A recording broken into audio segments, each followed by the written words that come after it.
भगवान साकार है या निराकार है, वो कैसी लीला करता है। ये है ऋग्वेद मंडल नंबर 9-10 इकट्ठा अनुवाद है। ये है सार्वदेशिक आर्य प्रतिनिधि सभा, महर्षि दयानंद भवन, रामलीला मैदान, नई दिल्ली से ये प्रकाशित है। और ये मुद्रक है Prince offset printer 1510 Pataudi house Daryaganj नई दिल्ली से ये छपा है, छप्पा खाना इसका ये। अब देखना ये है ऋग्वेद मंडल नंबर 9 और सूक्त 86 का मंत्र नंबर 26। इसमें लिखा कि यज्ञ करने वाले यजमानों के लिए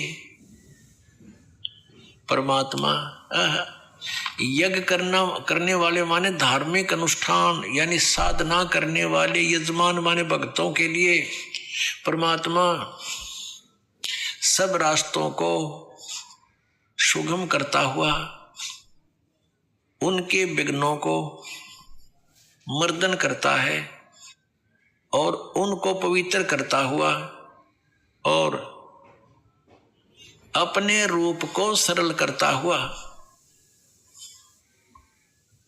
वह कांति में परमात्मा, यह लिखना था कबीर देव, कवि कोई भी सर्वज्ञ नहीं हो सकता जिसको सारा ज्ञान हो।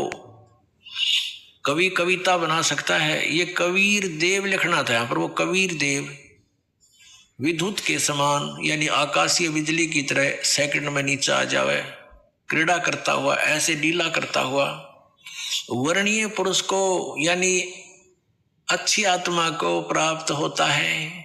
अच्छी आत्मा को आके मिलता है, जैसे आदरणीय धर्मदास जी को मिले, आदरणीय नानक साहिब जी को मिले, आदरणीय मुल्कदास साहिब जी को मिले, आदरणीय दादू साहिब जी को मिले, आदरणीय गरीबदास साहिब जी गांव छुरानी जिला दद्दर हरियाणा वाले को मिले, आदरणीय गीसा दास साहिब जी गांव खेखड़ा यूपी मेरठ वाले को मिले। तो अच्छे पुरुष को आकर प्राप्त होता है। वो कहाँ रहता हो भगवान? 27वें श्लोक में ऋग्वेद मंडल नंबर 9 और सूक्त नंबर 86 का 26 पढ़कर 27 में पा गए। इसमें इन्होंने ये जो निराकार मानते थे भगवान को और वेद बता रहे हैं वह परमात्मा प्रकाश पुंज परमात्मा को, जो परमात्मा ध्युलोक के तीसरे पृष्ठ पर विराजमान है वहां रहता है।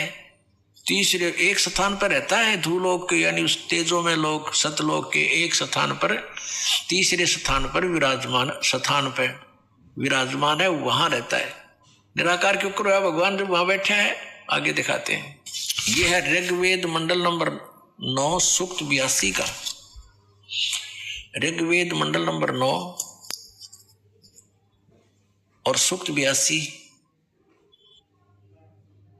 और यहां देखें ये है 82वां, 81वां समाप्त हुआ, ये 82वां शुरू हो जाता है।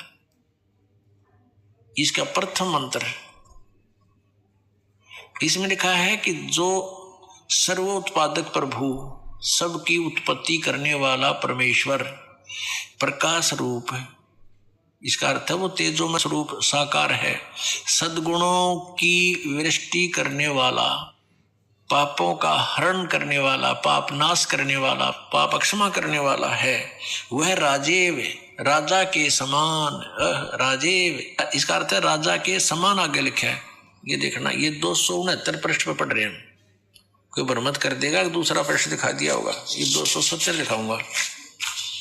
ये देखो 270 यहां लिखा है। 82 का पहला पढ़ रहे हैं, 82 का 9 के 82 का।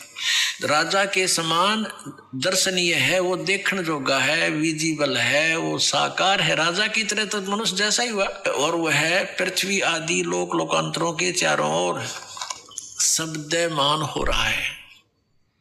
वह वर्णीय पुरुष को, वर्णीय माने अच्छी आत्मा को, श्रेष्ठ पुरुष को, जो दृढ़ भक्त है, जो दृढ़ भक्त है उसको पवित्र करता हुआ प्राप्त होता है। जैसे आदरणीय धर्मदास साहिब जी को जो दृढ़ भक्त थे उसके बाद डगमग नीवे आदरणीय मुल्कदास साहिब जी को, आदरणीय दादू दास साहिब जी को, आदरणीय गरीबदास साहिब जी गांव छुड़ानी जिला दद्दर हरियाणा वाले को, और आदरणीय गीसा दास साहिब जी को, गांव खेखड़ा मेर यूपी वाले को, ये दृढ़ भक्ति आज तक डगमग नहीं हुए, दुनिया को हिला के रख दिया इन्होंने। इनको भगवान में ले आकर के को पवित्र करता हुआ प्राप्त होता है वर्णीय पुरुष अच्छी आत्मा को। जिस प्रकार विद्युत माने आकाशीय बिजली स्नेह वाले स्थानों को आधार बनाकर प्राप्त होता है। देखो कितना स्पष्ट किया इन्होंने। ऋग्वेद मंडल नंबर 9 और सूक्त नंबर 81 में कति कंसेप्ट क्लियर कर दिया कि वो परमात्मा राजा की तरह देखने जोगा है। राजा का अर्थ है कि वो शक्तिशाली होता है, मनुष्य सदृश ही है, राजा के समान है और साकार है।